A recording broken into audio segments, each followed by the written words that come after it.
Exploring the Future of Android, Insights from Google's Sameer Samat.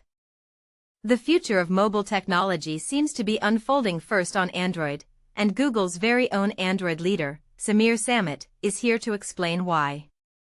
Our chat began with Samat shooting questions my way, probably spotting my MacBook Pro and Apple Watch. Despite recording the interview on the sleek new Samsung Galaxy Z Fold 7 I'm testing, Samat was genuinely curious about how I navigate life with a mix of Apple devices, my iPhone, MacBook, and Apple Watch. It wasn't a confrontation about my choice to use Apple but rather an inquisitive dive into what apps I rely on and how I use my laptop. I brought it up because we're merging ChromeOS and Android into a unified platform, Samat said. I'm really interested in how people use their laptops today and what they actually accomplish on them. This sparked a revealing conversation, ranging from Chrome and ChromeOS to mobile processors in laptops, and even how both of us used to upgrade our own RAM back in the day, before we got into the heart of things, Android's future, the Gemini AI project, Samsung's innovation, Galaxy AI, and Android XR, extended reality. Samat, who has been with Google for 16 years, steers Android's vast ecosystem. This year has already been transformative. Android 16, codenamed Baklava, was officially rolled out at Google I/O 2025 in May, introducing Material 3 Expressive, what Samat points to as the biggest design evolution Android has seen in several years. With Android 16, users get enhanced support for larger screens, like tablets, alongside smoother animations and expanded customization options. Notably, users can snap a photo, set it as their wallpaper, and have the phone extract colors from that image to seamlessly tint system elements, from native apps like Gmail to certain third-party applications. This cohesive visual experience aims to make the phone feel truly yours. Samat emphasized that the objective behind these updates was to craft a design that feels both modern and delightful, yet approachable and familiar, steering clear of a jarring "who moved my cheese" shock for users who are accustomed to the existing interface.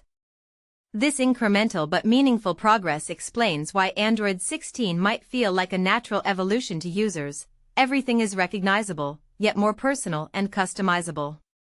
As Samat put it, Android was always about giving you the freedom to personalize your device.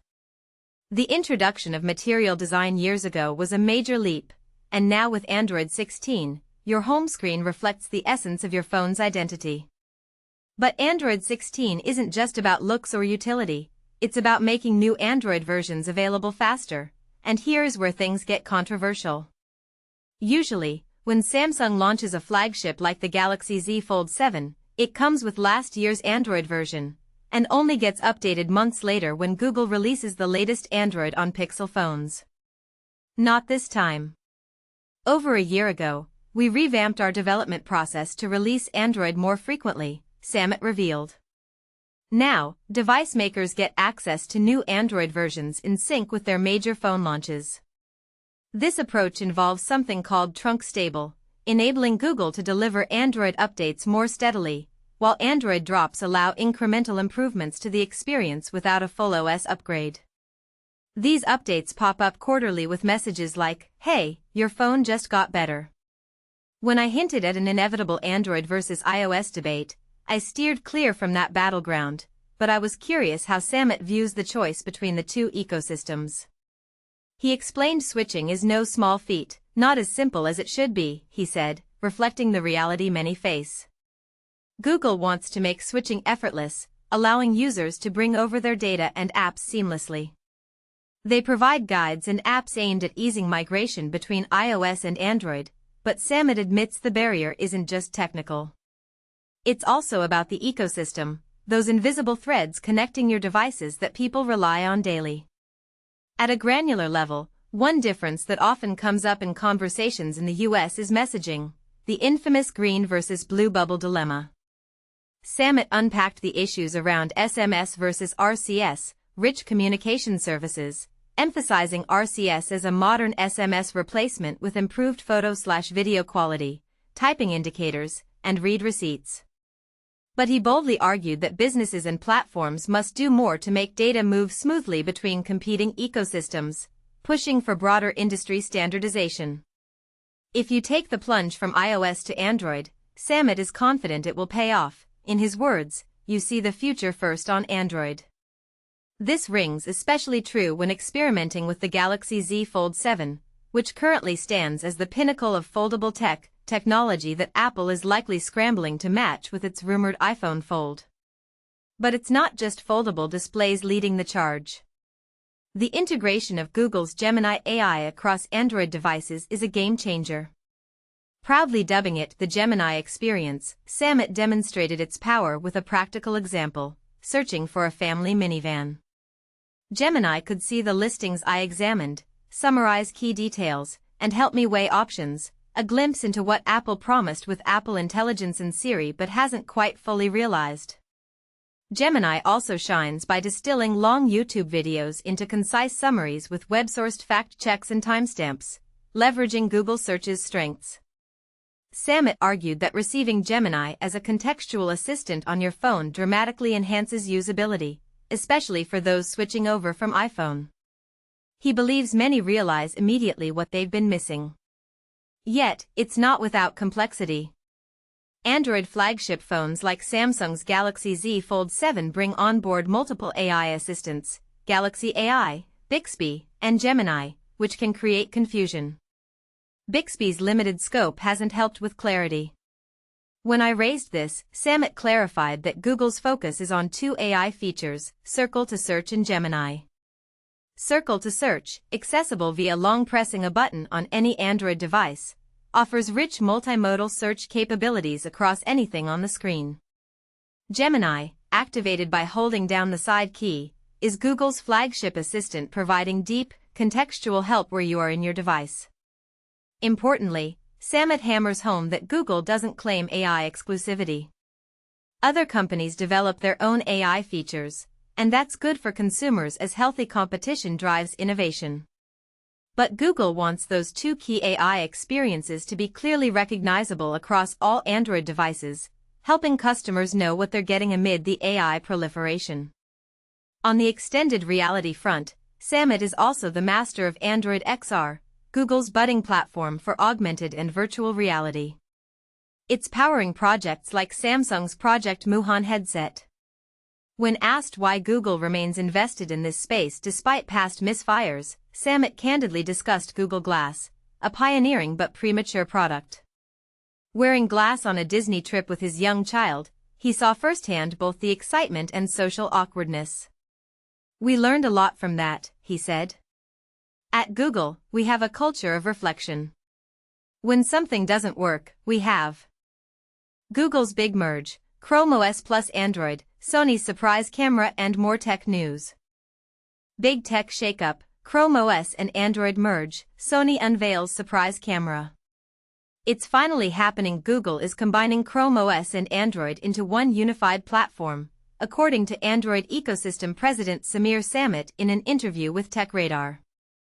This marks a significant shift, as Google has always kept its phone/tablet and laptop operating systems separate, despite some crossover like Android apps coming to Chromebooks in 2016.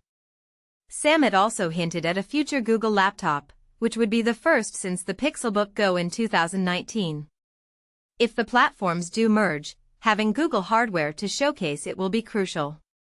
In other Google news, the company set a date for its Made by Google event where it's expected to announce the Pixel 10 series smartphones, a new Pixel Watch, and new wireless earbuds.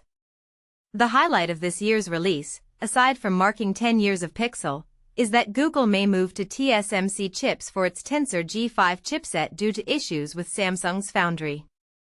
Sony surprised everyone by dropping a new full-frame camera, the RX1R3, out of the blue. The last update to the RX1R series was 9 years ago, so why now? Likely due to the success of compact fixed-lens cameras like the Leica Q series, Fujifilm X100 series, and the Fujifilm GFX100 RF. The RX1R3 is essentially a repackaged A7RV in terms of image capabilities, with the same 61-megapixel full-frame sensor, Bion's XR image processor, and dedicated AI chip. Design changes include ditching the pop-up electronic viewfinder for a rear-mounted one, dropping the articulating rear screen for a fixed one, and using larger NP-FW50 batteries for dramatically improved battery life. The built-in Zeiss Sonor T*35mm f/2 lens remains unchanged from the original 2012 launch. It remains to be seen how this older lens will work with the latest autofocus technology. What do you think about Google merging ChromeOS and Android? Is Sony's surprise camera release a game-changer? Let us know in the comments. Google's bold move, merging ChromeOS and Android. Imagine a world where your Android phone and your Chromebook laptop work seamlessly together, sharing files and apps effortlessly. That's the future Google is promising, and it's a game-changer. Hey there tech enthusiasts! Dominic Preston here, bringing you the latest scoop from the world of gadgets and gizmos. You might have heard whispers about Google's grand plan to merge ChromeOS and Android into one unified platform.